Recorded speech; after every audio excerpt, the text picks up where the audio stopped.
The Bacchae by Euripides, a version by Catherine Soper.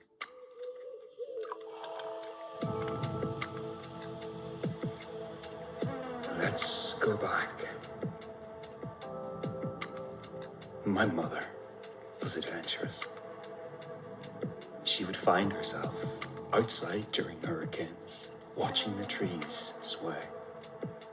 And every summer she would get distracted and burn her skin raw. She would hear about a secret and wouldn't rest until she had prized open every part of it like a beach full of oysters. Her curiosity led her into a lot of places. But when it came to my father,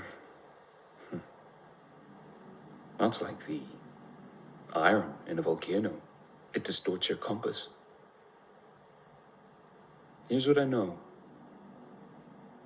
His voice made everything tremble.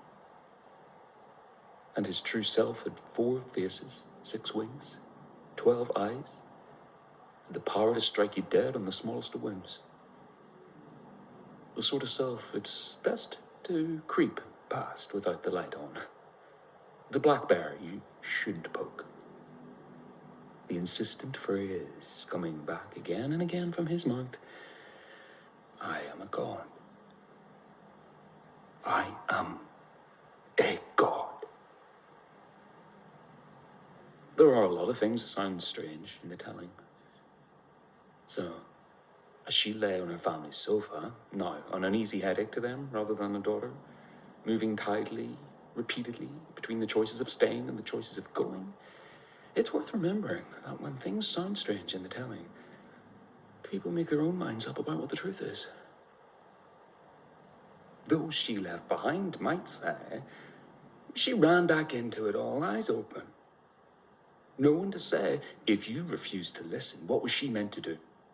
You might as well have forced her out of the door, into the abyss. Maybe it was your complacence that made it real. But I remember being born. And I remember everything that happened since. Even things that didn't happen to me.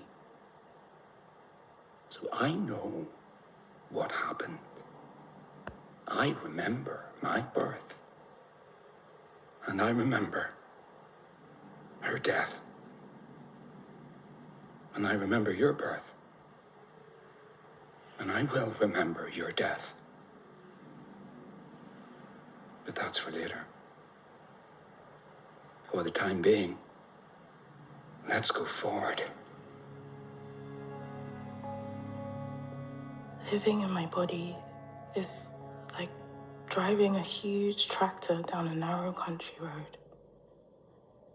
I feel more at home as a sticky pub floor than I do in my body. I feel less like a human, more like a trail of stardust floating somewhere far away. Like some sort of disembodied cloud.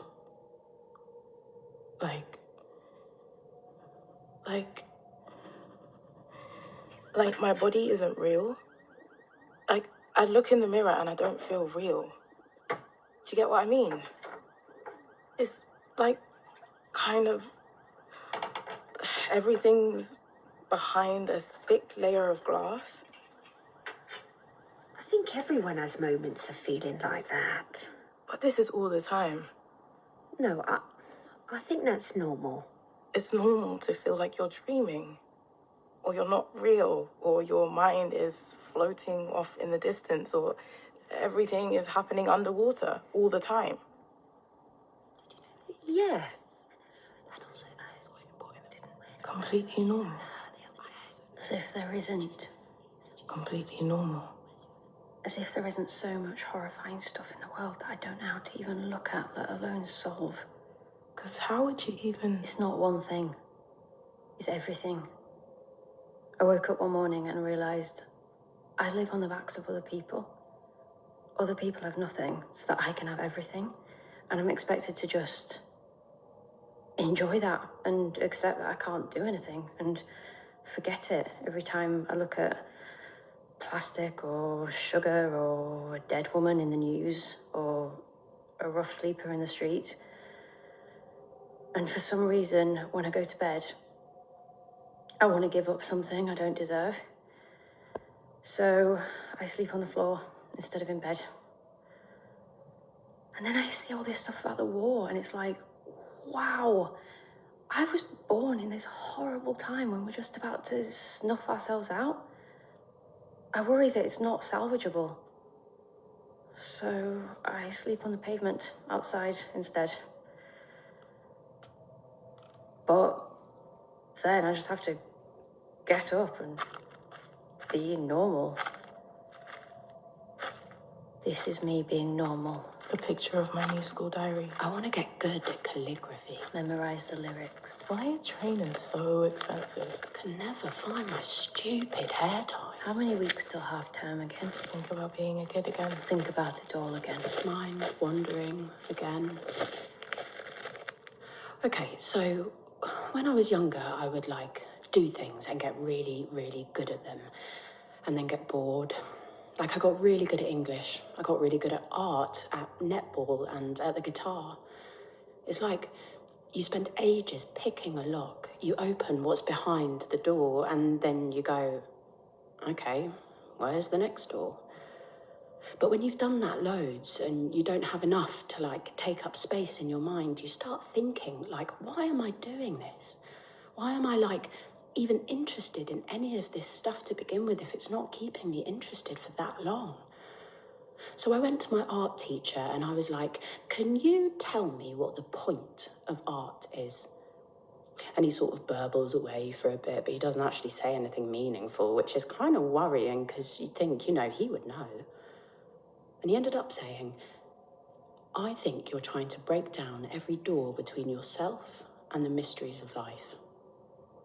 And I was like, yeah, I guess. And he was like, you should probably just go and talk to a priest. Which is a weird suggestion. You mean you want to, go and worship every week? No, that's not what I mean. Everyone there is cringe and they all have the same personality and they all end up marrying each other. Okay, so don't. Why is that the only place to think about this stuff?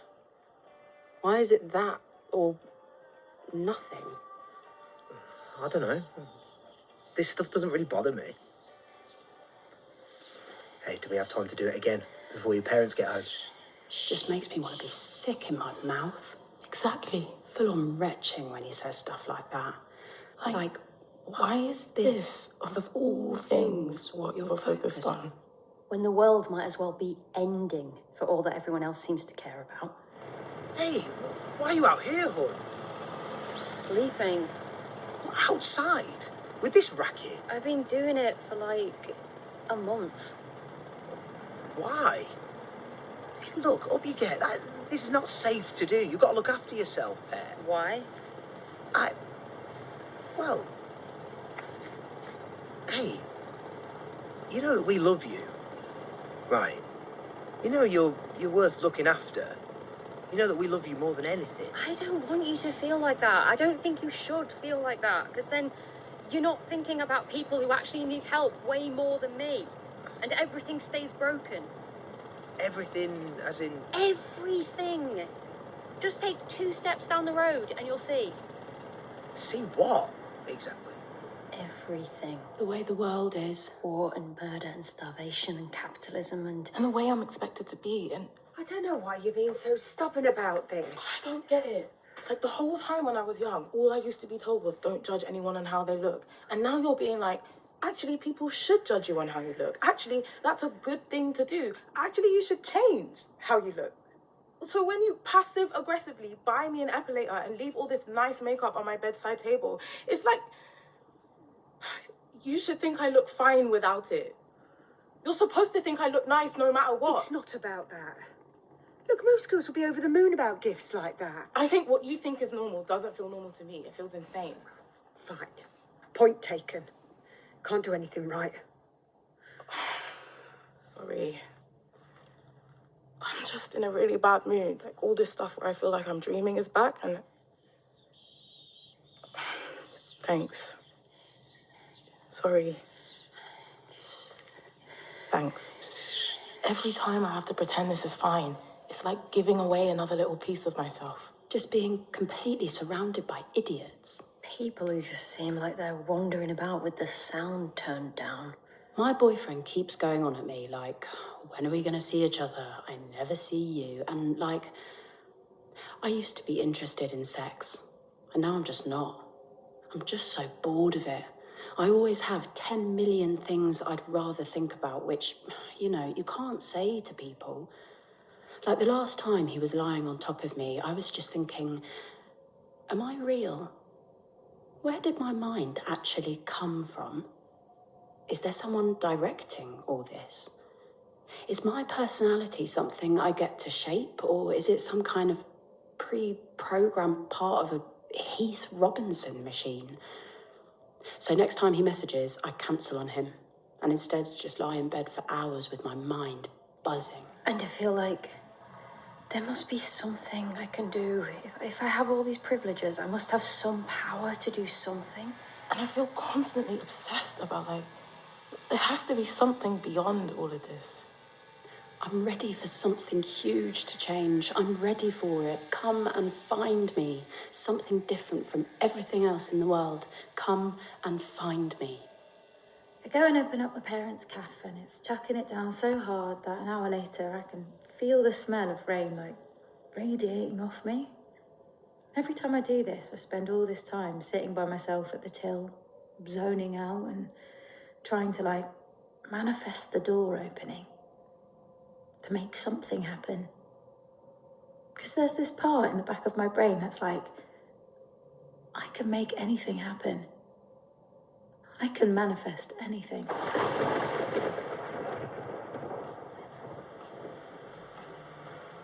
You're a dancer. Wait, when did I tell you that? No, it's seeing you in person instead of pictures. It's the way you walk, the way you place your feet on the ground, your relationship with the surroundings. My surroundings, you mean this shithole? I did dance lessons for 6 years. See, I could tell. I was fully into it. I did ballet and tap and modern. I think I was just really annoying as a kid. I had all this energy and couldn't sit still for more than 30 seconds, and my parents wanted to tire me out, like you do with a dog. You must have got really good, though, after 6 years. Oh, no, I enjoyed it, but I was kind of shit. Stopped ages ago. Why? I just didn't want to do it anymore. You were fully into it, and then you didn't want to do it anymore. I really liked it, and then, I don't know, there were loads of rules, there was loads of money. And when I was about 12, I stopped having the right body type anyway, so I would have just been trying to do something I was bad at. I did other things, got into star charts. Did you want coffee? Because I have to warn you, we don't have any here. I can only give you tea, and tea is basically trash. Oh no, I'm sorry. If we had a license, I'd get you a real drink. You'd probably need it after a flight. There's wine behind the counter. No, there's not. I'm not allowed. It's there. Did you put that there? When I wasn't looking? You did. If you say so. So what, are you like a magician? I'm not a magician. Good, because that'd be so cringe. I'd have to leave right now and walk out into the rain if you said you was a magician, because I wouldn't be able to handle the cringe. What? I love the way you said that. Shut up. Sit down and drink your 6 a.m. wine. Sit down with me. No. I don't even really know you. Look, I didn't think we was going to meet for time. I wanted to, look good the first time we met, not be half asleep and in my work apron. Sorry. Blame red-eye flights. Where'd you fly in from? The East. What do you mean, But I have East? family here. Oh, right. My mother was born here. Poor her. Really? Sorry, does she still live here? I feel bad now. It's all right. Well, it's not, but don't worry about it. Why poor her being born here? I feel bad now. It's fine. Everything's dirty. I come out to work and by the time I get here, I already feel dirty. Even the rain feels dirty. There are however many millions of people here and everyone's dry. All they think about is like surface level, money, kids, work. What would you rather they thought about? I don't know, okay, this is gonna sound weird, but when I used to have dance exams, I would go practice in the sports hall after school, and my slot was always like 4 or 5, and the sun would be like pouring in through the windows. And it gave me this feeling like the light was pouring into me, and it made me dance better, like in a way I couldn't normally do. And I was like overflowing with, this sounds stupid, but light was pouring out of me. And that was so different to how I felt all the rest of the time. And I don't see why, if anyone had the choice, they wouldn't choose that feeling over all the other crap. Yeah, like I said, I wasn't any good at it. It was rubbish. My mum got pissed off because it kept getting too big for my leotards and she didn't want to pay for new ones. You don't have to play it off by being self-deprecating. You were made to feel insecure about it. Sorry if that's too personal. No, I just wasn't... Did I catch you off guard? I'm fine. What I'm trying to say is that the feeling you had when you saw the sunlight and you were dancing is a really old feeling. It's a primal feeling. Because there are two kinds of time. There's sequential time that works in seconds and minutes and hours and years. And then there's the time of the ecstatic moment. That time can't be measured, it can only be experienced. It's when the seconds stretch out and you're projected into the mythic, archaic moment. And having that taken away from you because people made you feel anxious about inhabiting your body is the kind of thing that happens to a lot of girls. Because there's a point when you go from the subject of your own life to an object of it. You stop being and you start seeming from the outside. You start wondering if you look okay, even when you're alone in your room, and arranging yourself in a less comfortable way in case someone is watching. Being taught to play that kind of 4D chess with yourself, looking at a reflection of a reflection of a reflection, means you're raised into dissociation. So you can't become completely absorbed in any moment, in any experience. Am I rambling? No. What I'm trying to say is the world isn't defined by how people see you. It's defined by how you see them. Yeah. I mean, you're right. I know a girl who talks about it like a locked door she wants to open. A girl, eh?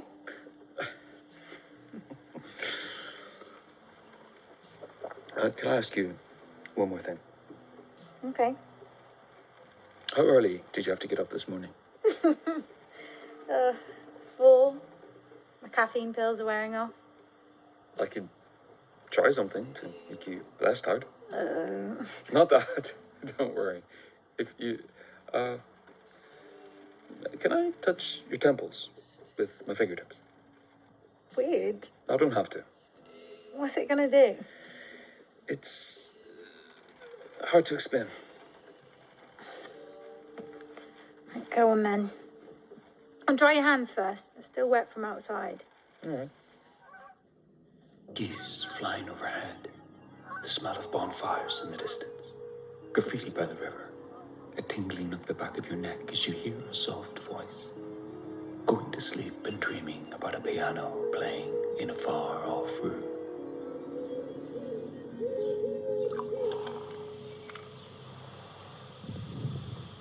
One of the things I keep thinking about is how the place you're native to is probably also the place you're a stranger to.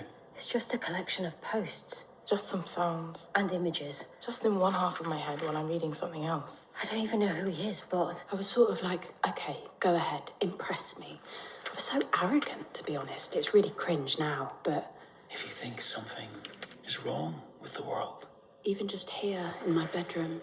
If you think there's a wound in the world. It's like a crack in the wall opening up. Don't let go of that.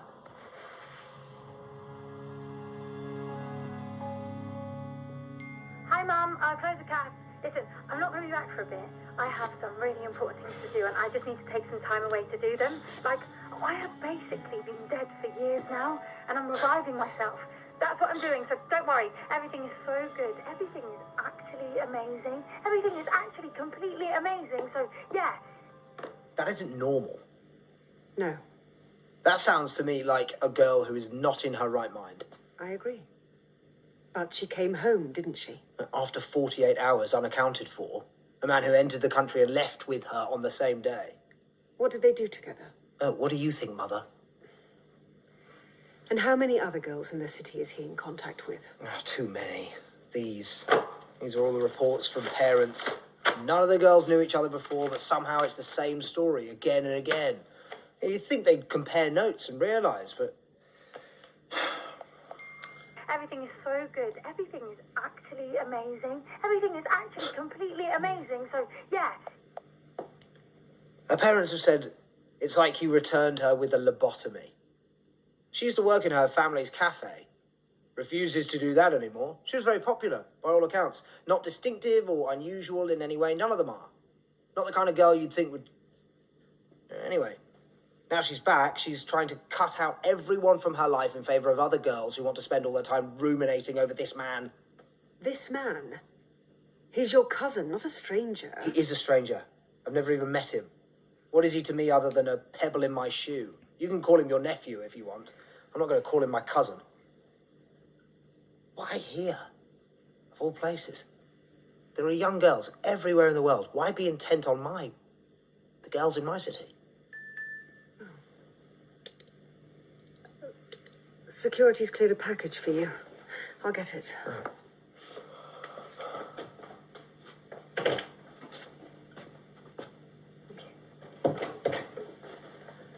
Well, who's it from? I think it's... It can't be from him. Your address is public knowledge. But nothing dangerous should be able to get through. It's not anything dangerous. It's just paper. True emotional life is about free flow outside the fictive boundaries of family or society.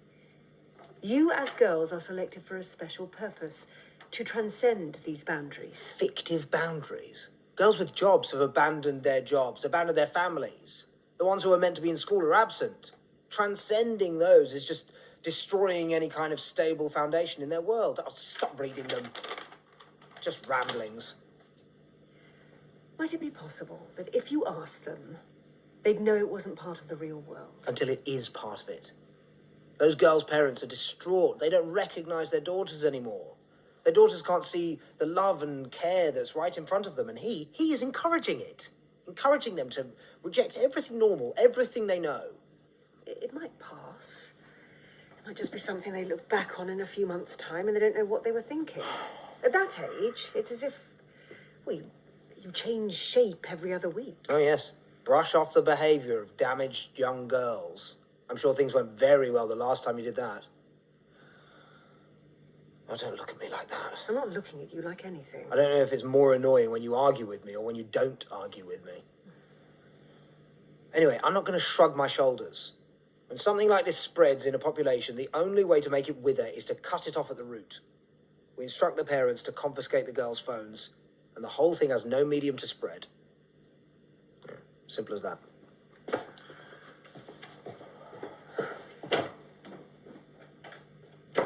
What's my read on this?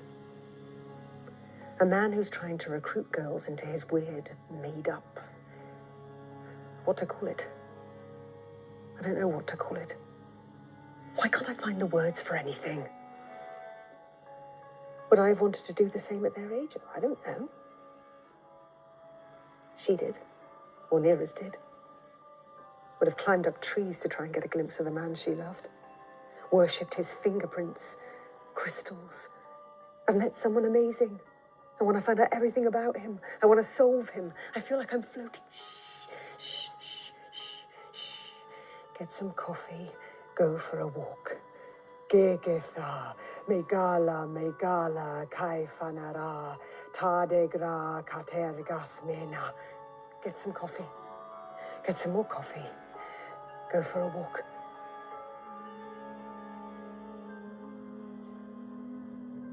But this is the thing. How do you even describe him to someone who doesn't know? He's literally read more than anyone else I've ever met in my life. The first time we talked, he said, I think you're starving because So much of what surrounds you is dross. You need to read Fanon. And he sent me copies of Spinoza and Rudolf Otto. That's just a start, but you're at a point where you want to develop into a higher ethical awareness. And no one else is going to help you do that. We live in a culture that doesn't value depth or ethical maturity, that would rather inoculate itself and suck on the dopamine teat of the shallow, the glossy, the simulated, the comfortable. When I first hear his stuff, I'm like, whoa, oh my God. I think I went into like a trance for about 2 days. Like I accidentally opened up a box of glowing, like nuclear stuff or something. I sort of feel weird and giggly for a while, like I'm going around with a secret, like I've got this whole beautiful rainforest inside myself that no one else knows about, that I can go and wander around in any time I want. I send him some of my poetry, and he's so nice about it, but not in a condescending, well done kind of way. Like in a way where I can actually tell he got where I was coming from. And he gives advice about imagery and the kind of soundscape I should pair it with, and asks if I've read any Ada Limon. After we left the cafe and left the city, he said I could choose where we went. So we ended up sitting on this cliff top where the waves were crashing so loudly it felt like I was being consumed by them. And when the stars came out, I asked him where and when he was born. And I worked out that he's Scorpio sun, Scorpio moon, Scorpio rising. And triple Scorpios are intense, you know? You walk into the room with a triple Scorpio and they have eyes like full-beam headlights that can see through you and learn all your secrets. And that's the way I try and describe him to people. He's like the epitome of a triple Scorpio. Every time he writes something new, like about how... Men assert their right to power by claiming, erroneously, to be the sole possessors of rationality. And by asserting, also erroneously, rationality is the ultimate power. I just feel like the solution for all the things I wanted to solve is on the tip of my tongue. Like a note vibrating there all the time. Because I knew that. But I didn't have the words to say it in a really clever, convincing, stylish way. And I write to him, every sentence of yours is like one of those ice creams shaped like a flower. And he was really humble and sweet about that. And then at about 4 a.m, after I've had to promise my dad not to sleep on the pavement, I message him saying, this is mad, but everything wrong with the world feels like a ship trying to squeeze through my head. And he says, it's not his writing that'll help with that. I have to write for myself, that's the only way the ship will pass through properly. I took a video of myself ice skating, going at full speed across a lake that I didn't know was safe. I went so fast I could feel all the momentum behind me, and I titled it, This is What It Feels Like. This is. And the first time I ever spoke on the phone with him and heard his voice, I said to him, I don't feel like I'm dreaming anymore. I feel like I'm on solid ground, and it's the biggest relief in the world. Talking to you makes me smile so much, my cheeks hurt, and I actually feel it. I feel my cheeks ache, and it's the best thing I've ever felt. And so I walk outside to the ledge outside our door that looks over the skyline, and the cold feels amazing. It feels so bracing. And I take all the stuff my mum got for me, the compact, the epilator, and I just nudge them both over the edge and watch them fall down 7 stories. And I hear them both shatter on the concrete. When I said, sorry, I got to head home, I need to see my parents and probably get grounded, he was fine with it. He didn't stop me. He paid for all my travel. When I got back, I was like, okay, I'm not letting that just be some tiny blip in my life. I need that day to be the beginning of all of it. When we realise he's in the city, we trace the hotel he's in and we figure out where his window is from the pictures and we stand outside it. And we don't even mind if he doesn't open up and wave. We just want to do it. What pisses me off, I guess, is the thing where people are like, he targeted these girls. When we went to find him, we were so desperate to see him. And I think he knows we like the puzzle, that we want to crack the code of where he is, that it wouldn't be fun if he'd just told us. We want to be surprised, to find the pot of gold at the end of the rainbow with our own wits and smarts. Like, if you can imagine, there are maybe about 100 of us, all of us with our sleeping bags and loads of chewing gum and dry shampoo. And every new person you meet, you have this thing in common, and it's like you recognise each other already. It literally doesn't matter if you have to sleep on the pavement. It's kind of a big part of it, even if he doesn't arrive. But sometimes... Oh, yeah, he's coming. He does. Hi. Hi. It is so good to finally meet you. He hugs me and he smells like sage and mountain laurel. When I actually get to talk to him, face to face, I say, "You're so fearless. You don't panic about what you're gonna say. You don't feel weighed down by everything else. You're free in a way I'm not." You don't need those fears. And he just took them away from me. He said, Give them to me. And I did. And they dissolved. And seeing that was when I knew for certain.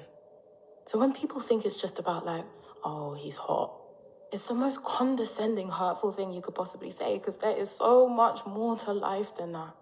He touches me, and it feels like when you take an ant from the tall grass in the park and you lift it up into places it's never been. Except taking me and lifting me so I can take in all the city at once and see how much there is beyond it. The smell of wet moss in the fog. The jade rabbit in the moon. Someone shuffling cards and placing them on a coffee Walking table. past people's front windows and feeling how overwhelmingly Up a huge it hill, all is. going to the pub, sewing a cushion, eating an orange, changing an ink cartridge. The number of people who've sat around a fire on the side of a mountain. Going back, all the way back. And me, just one grain of rice in all of it. And breathing a sigh of relief. And in that room, I started experiencing a higher part of myself. I don't get it. I guess if you weren't there... No, it sounds kind of dodge, is all. It's not. It's... All these ideas are like incredibly, incredibly old. They're not new. They're not weird. They're not like, I don't know, new age or whatever. They're ancestors calling from the deep. Okay. And I wanted to listen to that. But why? Because I wanted to experience something extraordinary. I don't get why this isn't interesting to you. This feels like the only thing anyone should be talking about, ever. Like, I would write stuff to the other girls about, like, my thoughts on poverty and my thoughts on justice and why more people get convicted for low-level drug offences than for rape. And then a few weeks later, I'd see people quoting it back at me and I'd go, oh my God, who wrote that? And then I'd realise it was me. I wrote that. I actually have insights and thoughts and opinions that matter to people I really respect. And one by one, I'm flipping squares on the mosaic of the world and helping people understand things better. I think I figured out the problem. I'm in the middle of a lot of things right now. Yeah, but I need to talk right now because I don't want to lose my train of thought. So I think the problem's this kind of neoliberal bourgeois life, you know? Like, that's why you and Dad and everyone else find it really weird that I'm looking for something more. Because you're all happy with, like, this world where you're just being marketed to constantly. And everyone just wants me to buy into hating myself in a new way in order to buy products and hanging my self-esteem on this made-up capitalist system. When all of that is just distraction. All of that is just dust. All of that is covering up the real stuff and the real me. And that's why I never feel like I'm really in the room with you. That's why I always feel like I'm behind a thick sheet of glass. Are you able to explain to me how it isn't a cult? Oh my God. Come on. All of you sound the same when you talk about it. Yeah, but what? Do you think we've been, like, fed lines to say? I don't know. Have you? I'm genuinely asking. No one's told us to say things. We're just actually all going through the same thing. Like, that actually pisses me off that you think I've been told what to say. And actually, this is just actually really typical.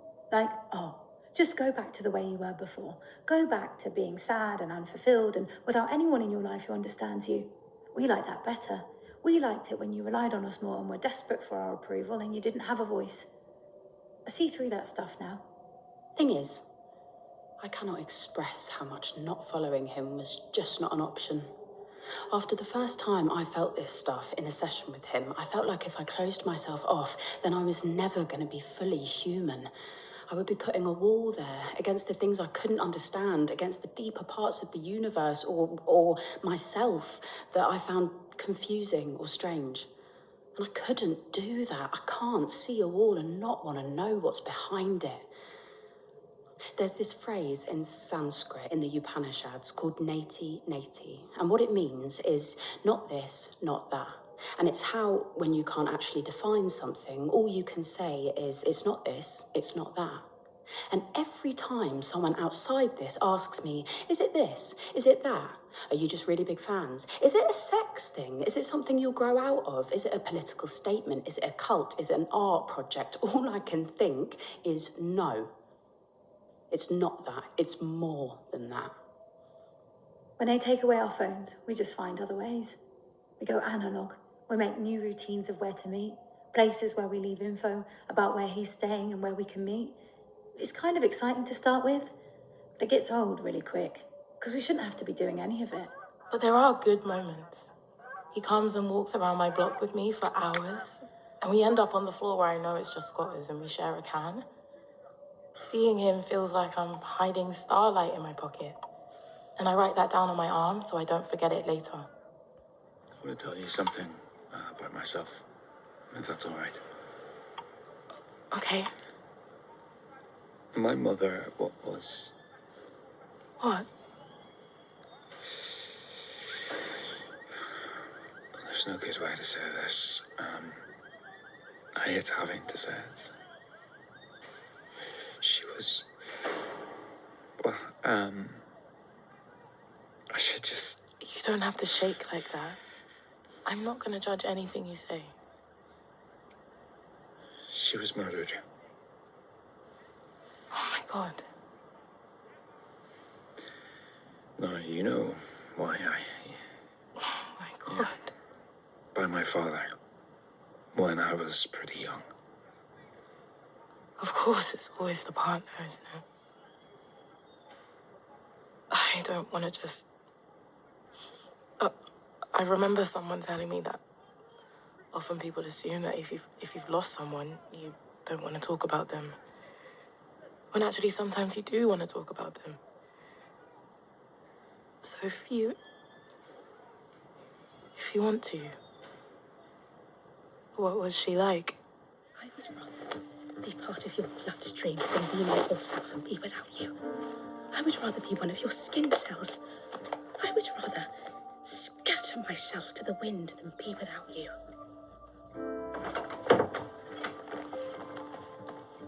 Why are you packing your bag? I don't know, I was thinking... Are you going back to him? Are you just going to do a midnight flit and not say anything? Even to your own sister?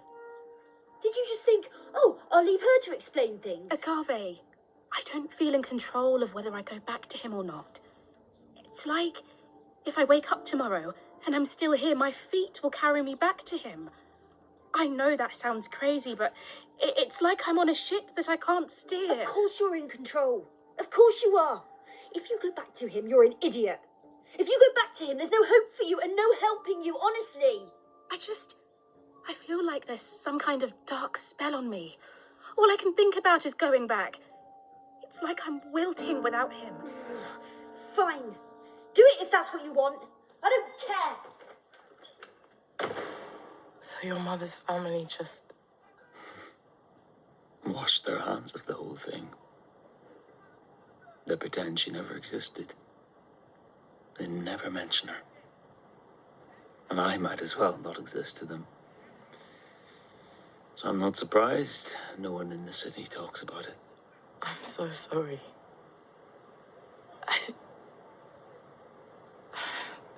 Everything I want to say doesn't feel like enough. Like I want to say, this isn't justice, but that doesn't feel like enough. I think the people who did this won't understand until they know what it's like. Until they feel the same thing she felt. And you felt. It's so typical with what's wrong with us, with what's wrong with in this city, what's wrong with humans. That her family, his family, would just ignore something like that. Sitting here, uselessly taking up space, feels like the most insanely irresponsible thing to me now. There's a wound in the world, and I can't keep pretending there's not. Like when I asked my dad about it, and he said... Well, sometimes these things just can't get solved. But it is solved. It's just been covered up. Like, we know what happened, and it's not something far away in another country. It's here. Did you know about it? Well, yeah, but... You knew and you never told me. Well, I didn't think... You knew and you never told me. It's not at the top of my mind all the time, okay? It happened so long ago, and this is just how things are. So you think it's all fine? No, but... Her body wasn't recognisable.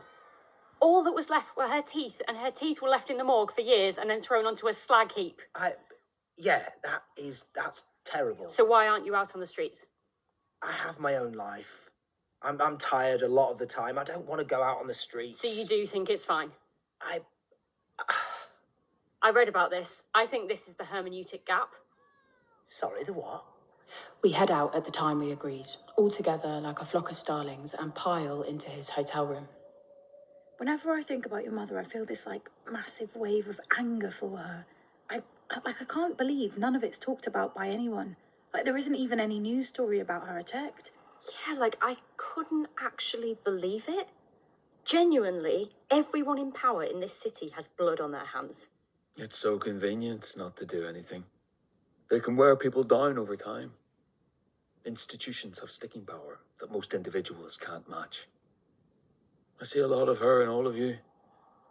A curiosity, a drive to look more closely at things people tell you should just be accepted and ignored. Here's what they're going to try and do. They're going to try and suppress everything new you've created. They're going to try and stop you meeting. They're going to try and cut you off from one another and from everything I've told you. Every bit of autonomy you've been told you have is illusory. You need to write that in your hand and staple it to your forehead. The thread can be snapped in an instant, and suddenly you're confined to your home. You're barred from gathering knowledge, and so barred from power. But nothing will change unless you force the change. Force is necessary. And change is always painful. Always. Every single time. There is pain. Which, yeah, I know sounds a bit heavy, but I don't want to go back to how things were. And this is when we start asking, for the first time, about the kind of city we actually want to live in. And how we get there. And what the skies look like there. Someone on the staff at his hotel snakes on us, and we get sent home by the authorities on some really shaky, made-up legal reasons. And told that if we're found gathering again, they'll send us home, with literally no legal explanation for it. We don't have to be doing anything bad, we just have to be in the same place at the same time, and they'll separate us, just like he said. And it's terrifying knowing this is where it's heading. We all go to sleep making more plans with each other on our burner phones, but we're getting anxious. Knowing that the crackdown is going to keep on getting worse if we don't do something, and knowing how much is at stake for us. But here's the thing to remember. It's something that he told me the first time I met him. There are things in this world that cannot be brute forced. They will elude any force, any imposition. They will manifest in ways that are out of your control. That night, I have these dreams that are so intense I can smell them. It doesn't feel like rest. It feels like fear, like sulfur in the brain. The next morning I wake up covered in purple red hives. Worst on the backs of my knees, but covering all my arms and legs and neck. I'm about to send pictures to the other girls when I see our chats full of pictures already, because they'd all woken up with the same thing. You can say this doesn't make sense. That doesn't mean you have any power over it. There are people who, very unwell women, often, who induce illness in themselves, and it's generally for attention. It often comes from narcissistic personality traits. But that, to me, that seems more likely. That, to me, seems more likely than magical symptoms that coincidentally get these girls exactly what they want. Seems more likely than the idea that these girls are allergic to their own homes, allergic to their own jobs, allergic to their old lives, allergic to the city. If this man is instructing them to harm themselves, we need to intervene. And so, the reason you've been sent to me is, I presume, that in the absence of any medical explanation, we need to look at the divine.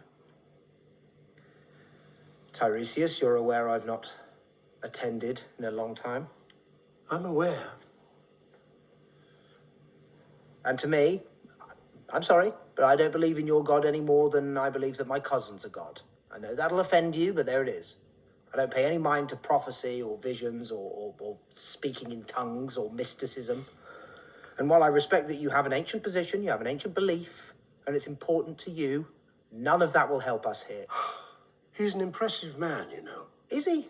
Is he really? There's a long history of gurus in all forms of religion. One of the parents told me that their daughter has started meditating every morning. She wasn't sleeping, but she was constantly full of energy. And then one morning, she opens her bedroom door and she brings out 3 manuscripts, this thick each. Have you actually looked at any of his work, if you want to call it that? Because I have, just in case it was all true and he was some sort of genius. But it's just ravings about the universe, about consciousness, clearly written during a drugs trip or manic break of some sort. The sort of thing people stopped finding interesting 50 years ago. The only reason these girls find it novel is because they're too young to remember that. You're too young to remember 50 years ago. Do you even remember 20 years ago? There is a reason why we do things the way we do them. There is a reason why we have systems, why we sleep in the night and wake in the day.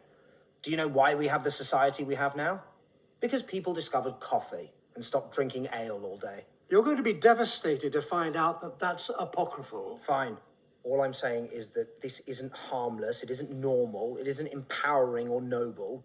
And when you have a collection of signs, of warnings, you have to act. Sorry. I think there's something you should know. Calm down, what's happened? They've look, there's this ridiculous list of demands going around everywhere. You go outside, you can't avoid it. It's through every letterbox and on every lamppost, and they've fixated themselves on my sister's death. Obviously, they say his mother, but they mean my sister. They put some picture of her on every single one. Got no idea where they found it. But they want her death acknowledged as murder. They want a sculpture of her head to be put up in every square in the city. Her head? Yes. Why her head? They don't say.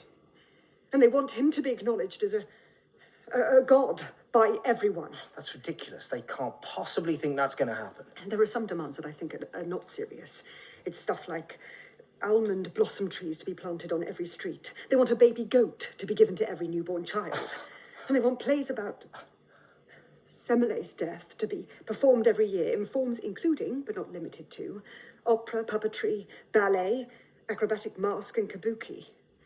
But they have also named several instances, several people in high-powered positions who they are accusing of complicity in her murder, including me. They say they want every one of these people to be prosecuted, or else they will...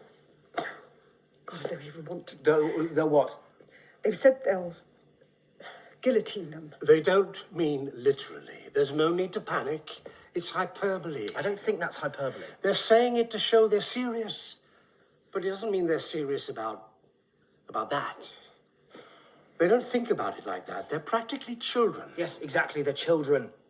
I didn't want to suggest this, but I think for everyone's safety, we need to consider a curfew for them. Look, they've already had a physical response from a heightened emotional state. If you infringe on their freedom even more, it will get worse. And I'm not sure this is something you can simply legislate against. He's right. Let me tell you how the law works. If I order a curfew, then it will happen. If I order them confined to their rooms, then that will happen.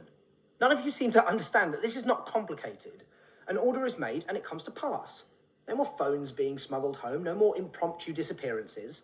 If they're meant to be in their homes at night and he takes them elsewhere, it is trafficking. And we have him pinned. The miracle of civilization is surprisingly resilient. But all these demands, it's utopian dreams in felt-tip pens. They're asking for baby goats. It is not serious. You don't need to respond like a lion defending its territory. Their parents are lying awake at night in fear of what these girls are doing. It's their interests I'm defending. Once people collect their letters and read these demands, they're going to come to me in droves, again, begging me to bring their behaviour under control. Behaviour such as writing? Such as talking about passionate subjects in passionate terms? If you have a problem with this, tell me what's likely to happen. What terrible thing will come to pass if we bring these girls back down to earth? Prophesy it, and we'll see. Didn't think so. Now, I'm sure you have a service to be leading on the hour. There are parts of the universe that can't be accessed through logic. So think about this carefully. I'll walk you out.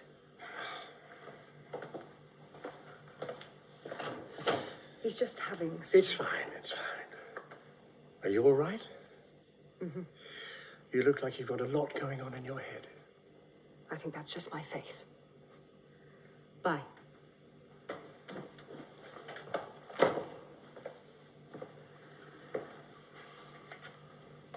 Can you please not undermine me in front of other people like that again?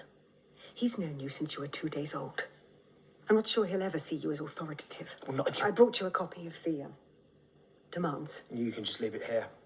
It's not going to be my priority. Have you seen this picture of her? You probably don't remember what she looks like. I'd only just had you when she died. She and I were both really young. I keep wondering if he looks like her. Is that them? Yes. We'll give them a few hours. They sound happy, don't they? They do.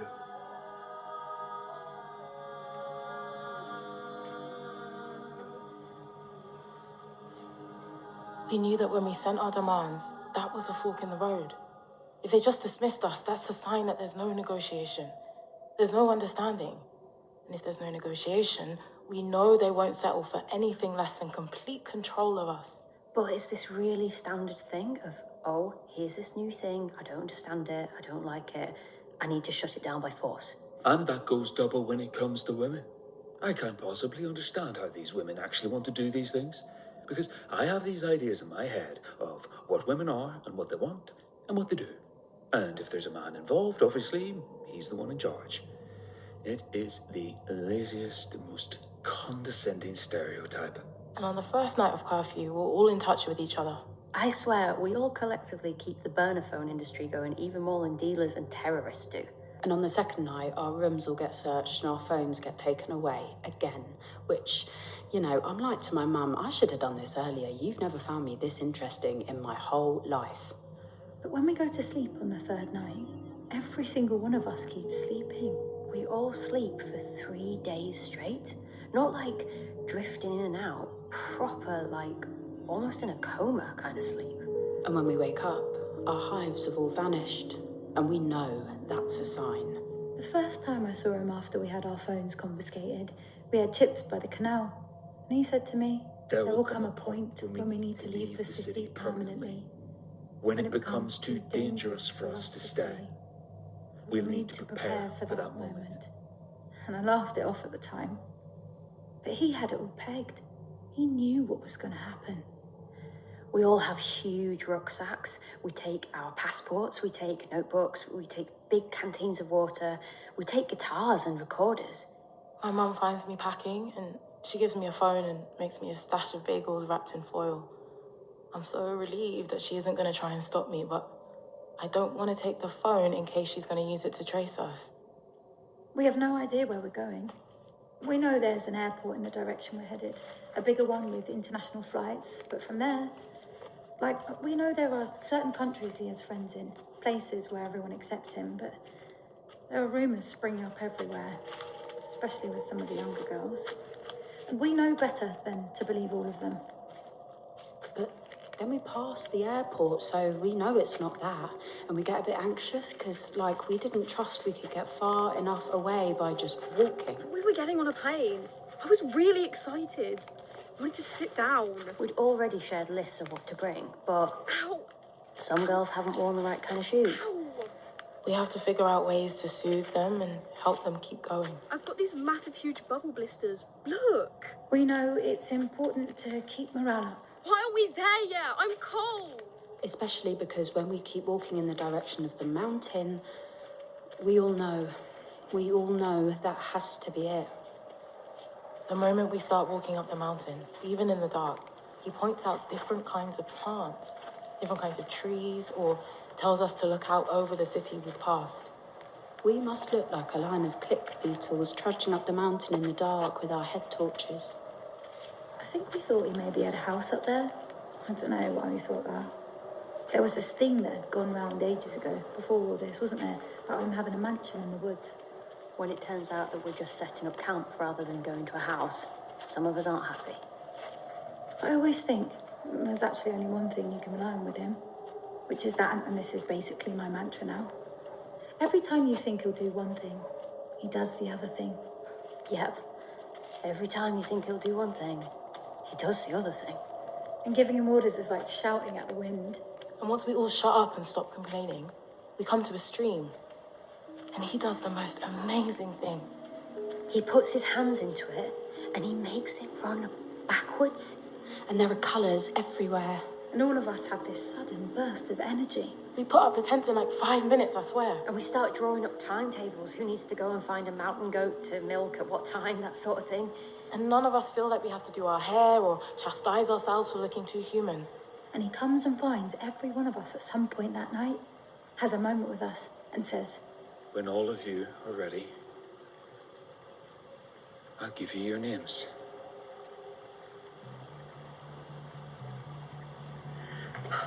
What are you doing? Am I not allowed to hug my son? Well, no, not what I'm... Can you just get off? I'm just thinking about all those families. Your daughter or your sister suddenly just... You don't need to brim over like this. I'm in touch with the police. Mountain rescue are on the hunt. It'll be a long night, but they'll all be back home by the end of it. They'll all be freezing. I know. They won't have taken any of the right clothes. I know. They probably haven't even taken any water. I know, all right? I know. Stop panicking. No one's going to die. How do you know? Because I'm in charge here. I am in charge. I'm going to take care of everything for you so you don't have to worry. You want to take care of me? I wouldn't put it quite like that. Oh, you make everything sound so maternal. What's wrong with that? That should be obvious. No. You shouldn't even need to... Are you determined to annoy me to death this evening? You're behaving like some kind of fly buzzing around my head trying to cast doubt on absolutely everything. You already destroyed one girl, so let me get on with protecting them. All right. I'll go. It doesn't matter what you go and do.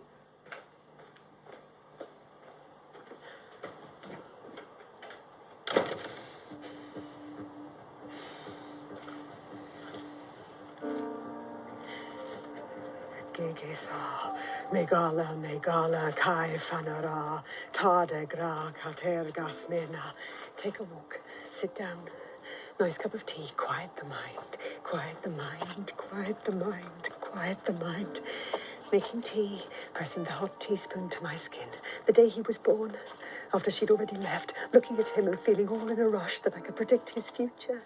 Knowing he'd be all right, would do everything differently. All the hope in the world pumping my blood. Quiet the mind, quiet the mind. Gegetha, megala. Just lint in the corner of a shoe. Quiet now. A river on the mountain.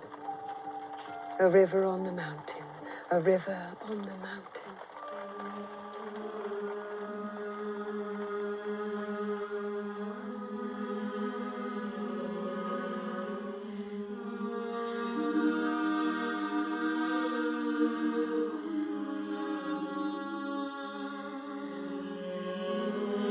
Sorry. Is he here? He's sleeping. We don't want to disturb him. Why are you here? I wanted to, I understand that when you're a young woman, you have a lot of feelings all at once, and that sometimes that's confusing. I know that probably all of you have just got swept up in something, and it might feel a bit difficult at this point to come home and see your families, but if you could come back, even for one night, just to sleep in your own bed... This doesn't sound real. This sounds like lines someone wrote for you. Wait, how did you get all the way up the mountain? He put barriers all the way down to stop people getting in. Well, there weren't any barriers. We need to send someone to check it's all still in place. It's really important that we're safe and protected up here. It is. It's so important. And the best way we can protect you is to get you No, down. not down there, no. No, You want to sit down and have some wine? we can't let her do that. Well, why not? She's just a random middle-aged woman. You just go back and tell her son everything that happens here. Are you? Girls, She can't even say that she isn't. I mean, that's what women do with their sons, isn't it? Just coddle them. She's shaking. Give her some wine. Sit down, okay? Listen to the stream. Oh my God. Can you hear? Is that running backwards? It sounds like too many different things. I know. I'm on a ship I can't steer. I can hear. If I wake up tomorrow and I'm still here, my feet will carry me back. Why can I hear her? I feel... The moment she died, this was waiting for me. The moment she died, this was locked up, and I couldn't do it. I couldn't think about her teeth in the morgue. I didn't know how to do it. I didn't know the way to go that didn't end in disaster. And I don't know if I did the best I could or if I did the worst thing anyone's ever done. The worst thing anyone's ever done through all time. It might as well have been me. It might as well have been me who did it. And it just gets louder and louder and... He's coming.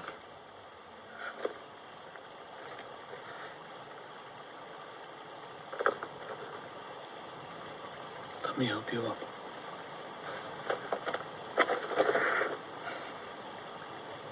We've not met, but we're blood. I know. I look like her, don't I? Yes. It's all right.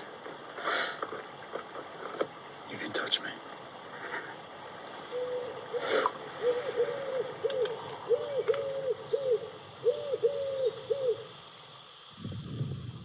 Here. I'm going to tell you what's happening. I want you to remember that this isn't a comedy. The ending of this is going to be set in stone very soon.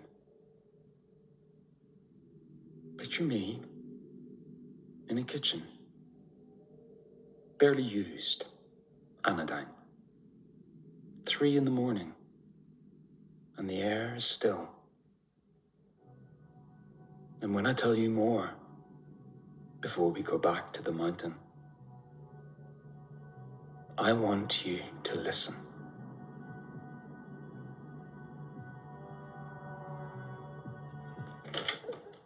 Oh, So what, you're here now? I cannot be walled out of anywhere I wish to be. Also, your mother gave me the keys. You stooped so low as to target my mother.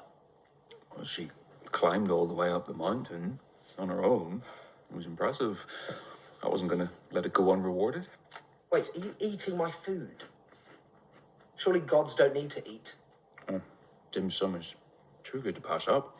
When I say that I'm a god, what I mean is I am that which cannot be denied. And the only way that can be wholly, fully expressed is by saying I'm a god. A god wearing my shirt, scoffing down the contents of my kitchen. How could I fail to be convinced? I am a god. Would you like a spring roll? No, all right then. Forgive me, it is so strange. You have been given life, and yet you have no reverence for it. Oh, I have reverence. I have reverence for the truth of things. I don't think you can say the same. No? There's nothing impressive about what you're doing.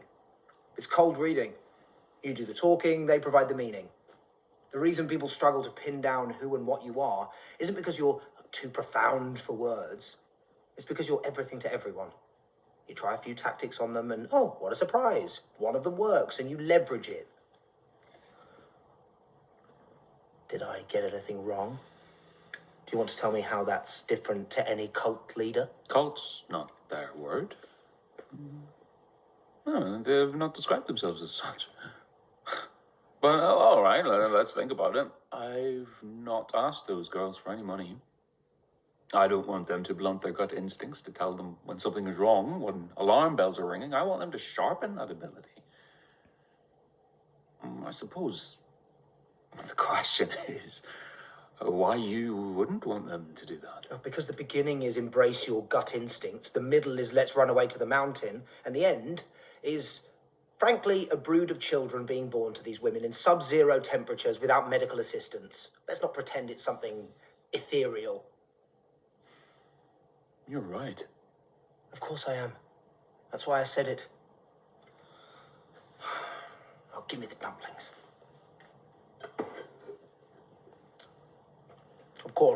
Of course, this is what's happened. They're obsessive. They're easily influenced. And they're in the absolute pink and prime of their lives. And you've stranded them together without anyone else. I mean, what are they doing with each other up there? There are a lot of different things they do. Are there? I don't know if they're actually suckling animals, but, you know, they have a lot of strange ideas. The star is this, triple Scorpio that. One of the things that makes all this difficult is women devote themselves wholly. In general, I'm not saying every single instance, but in general, they're less focused on logical judgments, and so they don't compartmentalize in the way someone more logical does. You know, go to the office and work, come home and live a different life. Never the twain shall meet. They don't see the value of that. And I worry about them going too far, that I won't be able to wrangle them. But you've got your authorities on the case, so we can both be reassured. You don't need to concern yourself with any of it. You can impose the law onto the mountain from here. You don't have to go up to their camp or see whatever it is they're doing. It's not worth the risk. I think I should go and talk to them. Or at least observe them so I can understand. You'd go all the way up the mountain? To stop them? Of course. I mean, if my mother can do it. Huh. What? Are you surprised? Wow. It's just... it's a dangerous place. I know. I'm impressed. Genuinely. But how are you going to infiltrate them? I know how to be subtle. Would you like my clothes? Why would I want your clothes? I don't know. You'll want to fit in, I suppose. I left them somewhere. There. Did you like them? Fine. Come here. When you have great responsibilities, the more I can tell you do, the freedom of existing without boundaries is necessary sometimes. When women are offered that, things go off the rails. But men and women are different. I think that's fair to say, isn't it? Good at different things. Women aren't as good at putting their emotions in a box to be opened as and when. If there's an emotion in the air, they breathe it in and take it into the bloodstream. So, of course you have to put the brakes on, but men like you and me can keep our heads even without law and order. Can't we? The colours and patterns around you keep changing. Why can I see 2 moons in the sky? Take my hand. It'll be strange for a while longer. But listen to me. You are a formidable man. You were not made for the daily grind, the unremembered life. You are made for formidable experiences. And I know you will have them. Thank you. I'm going to tell you something that you won't remember. I could tell you anything right now, and you wouldn't remember. So know that I have no reason not to tell you the truth. It's easy shorthand to think, This is the kind of man who holds followers hostage in a compound under siege. The kind who incites his followers to murder a beautiful woman and her unborn child in the hope of triggering a race war. The kind who marries every woman he can bring under his spell because of being drunk on grandiose delusions of power. Scratch the surface and you'll find that every time. And if I were human, that would probably be true. Whatever you see after this, put those thoughts out of your mind. Because I'm not that. I'm more than that.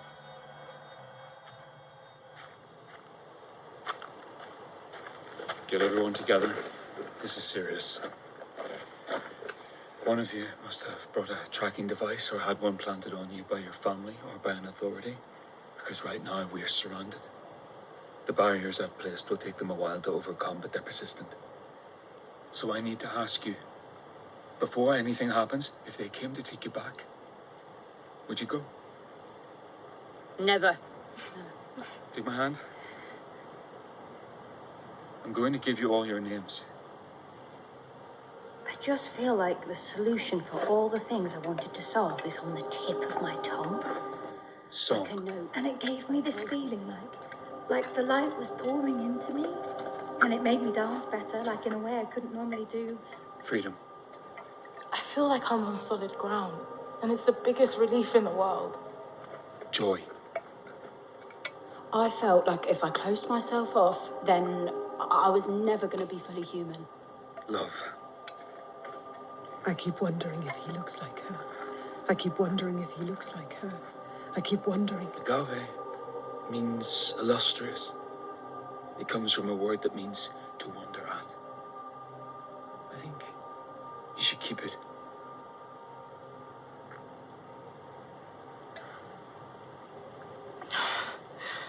I've never felt so much in my own skin before. I used to genuinely feel like everything I felt had this fog around it, with this layer of cling film between me and actually feeling anything. I've never felt present like I do with all of you. We will protect you. Thank you. I've been burning the candle at both ends for a while now. I need some rest. We'll keep watch. We won't let anything happen. Don't worry. It's been fun, hasn't it?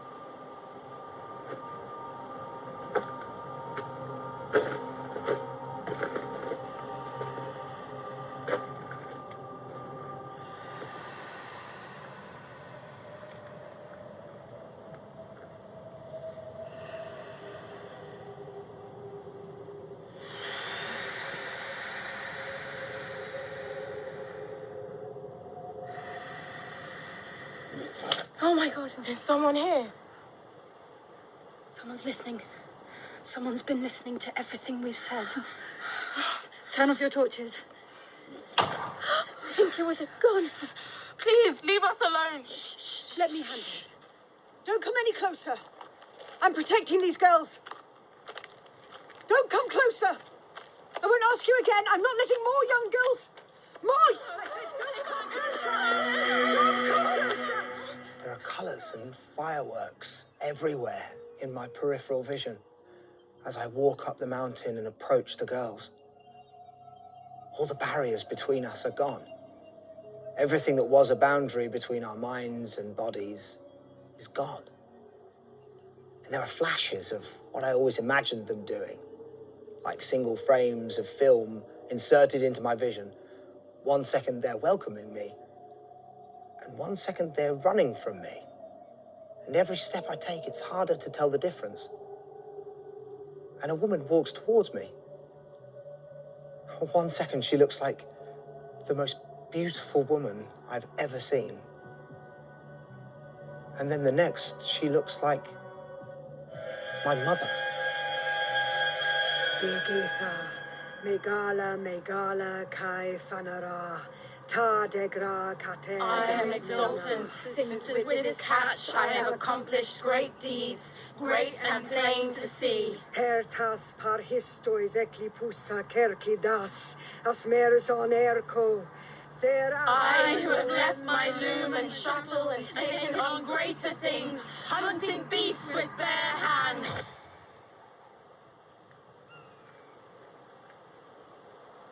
I get cold really quickly. I suddenly realise I haven't felt cold since we came here, and now all my sweat is cold. And then we see another man ambling up the mountain. He might look like a young man to anyone else, but we know he's an old man, made older by the things he's seen. And Agave stands up, looking like a lioness. Like the most powerful avenging spirit we've ever seen. And she holds in her hands our bounty.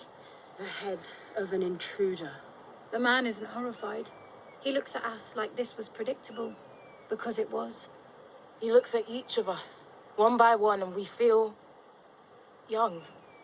The wind picks up, and suddenly I realise I'm not wearing the right clothes for the weather. But he says, Agave, you must be cold. It's freezing up here. What did I do? What did I do? And she looks at the trophy, almost as though she hasn't seen it before. What did I do? What did I do? What did I do? as if she hadn't done the bravest thing possible and beheaded her own son. We all did it. We helped take off his limbs and we scattered them all across the mountains so no order could be made of them. We asked him to back off. We begged. We were the ones who were afraid. Where is your god? I'll get him. This was too much. This was too cruel a price to pay. Not really. Do you think storms or floods or fires are cruel? They aren't cruel. They just are what they are. They do what they do. He's gone. I unzipped his tent to check and everything, but he's gone. Gone? As in, he's left us? No. He wouldn't. He wouldn't. He wouldn't do that. Unless we finished everything he wanted us to do, then maybe there's no reason he would stay now. Maybe it's all over. So, do we just... What? I don't know. I don't know. Agave, you need to come home. You need to have some toast and tea, and you need to rest. I can't go back to toast and tea. God, even thinking about that, it isn't over. You cut off its head, and 3 more will sprout back, stranger and more fearful than before. We are going to go and find every part of your son, and put his body back together, and give him a proper burial. There's no order to be made of it. There's no sense to be made of any of it. You owe your son that much. We don't leave people out on the mountains. We send search parties for them, even just for their bodies. That is what is civilized. We never did this for Semele. We didn't arrange her burial. I never wanted to mention her name. We thought she had been stupid to get involved with a man like that and stupid not to listen to us when we told her to just leave. She said she felt like she was bewitched by him. And I knew she was in danger, and I just told her she was an idiot, and I never spoke to her again. And now I know what it's like. I know. We'll find the body, and then I think you need to sleep. Come on.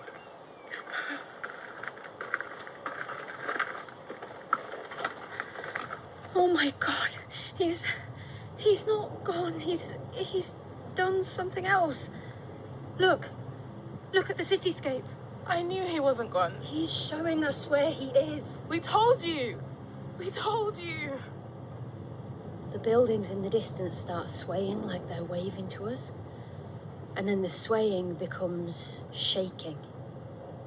The cloud of dust and debris rushes to fill every space, marking every road, every house, every tower. And then, after nearly every building has given up, there's quiet.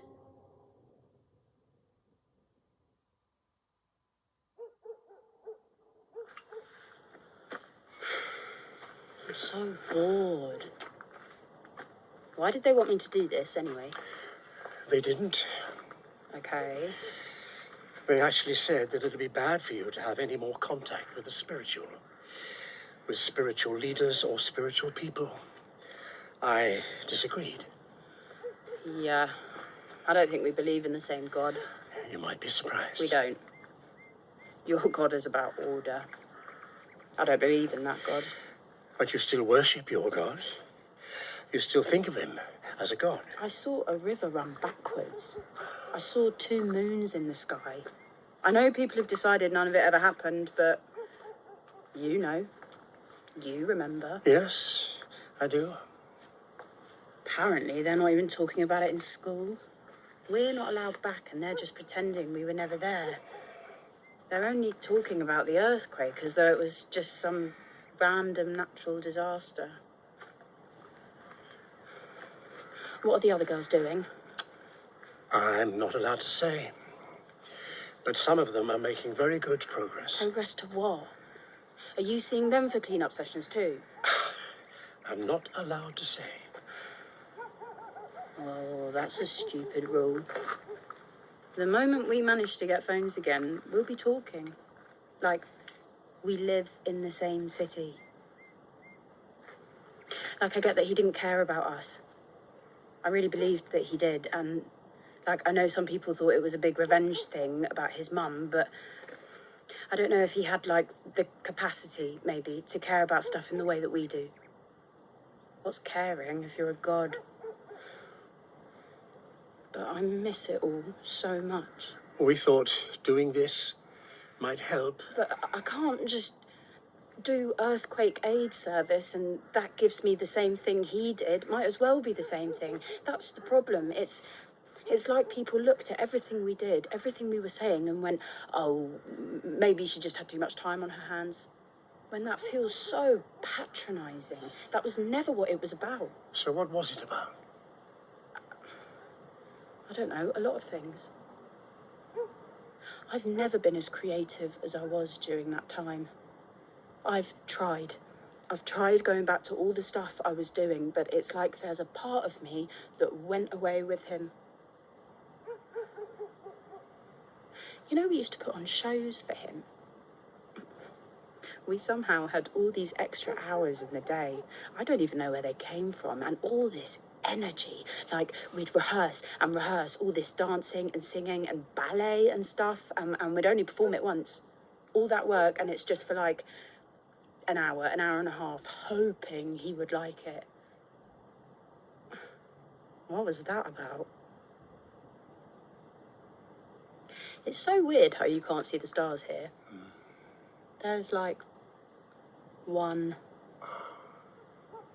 I'm a Gemini, which, if you could see the stars, would be there. Remind me, which one Gemini is? The twins, which people think means two-faced, but one of the other girls who was really into this stuff said it's more like holding 2 ideas. It's a really chaotic sign. The thing that keeps coming into my head is I have been changed forever. I have been marked. Do you know what I mean? A long time ago, a long time before you were born, I was incredibly ill. I was in bed for 7 years, similar to you girls when you slept for days. Would you believe me if I told you that while I was ill, I had a vision? Yeah, I know those things are real. That vision marked me in the way you're talking about.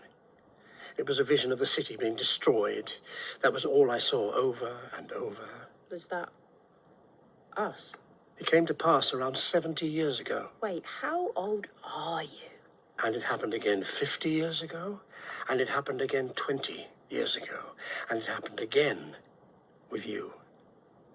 It wasn't the same vision many times. It was different visions of the same thing. Chaos changes its clothes and appears in new forms again and again when it finds fertile ground.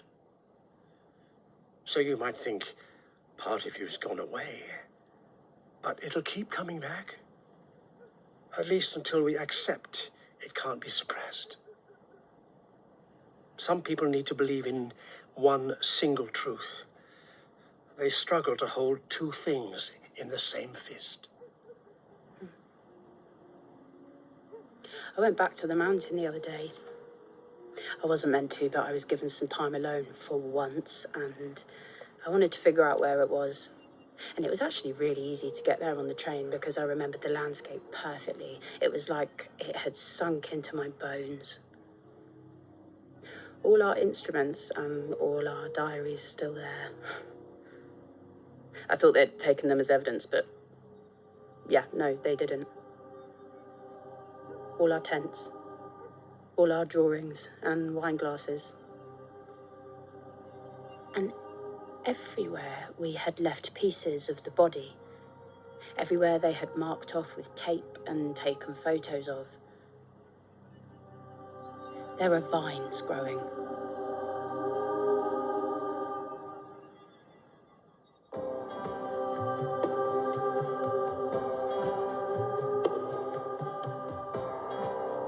In the Bacchae by Euripides, in a version by Catherine Soper, Bacchus was played by Colin Morgan, Joy by Francesca Amawuda Rivers, Song by Ella Brucoleri, Love by Matilda Tucker, and Freedom by Tia Bannon. Agave was Claire Corbett, Pentheus, Sam Swan, Tiresias, Sam Dale, Semele, Yasmin Mwanza, and Libation, Madeline Clark. The director was Gemma Jenkins. It was a BBC Studios production for Radio 4.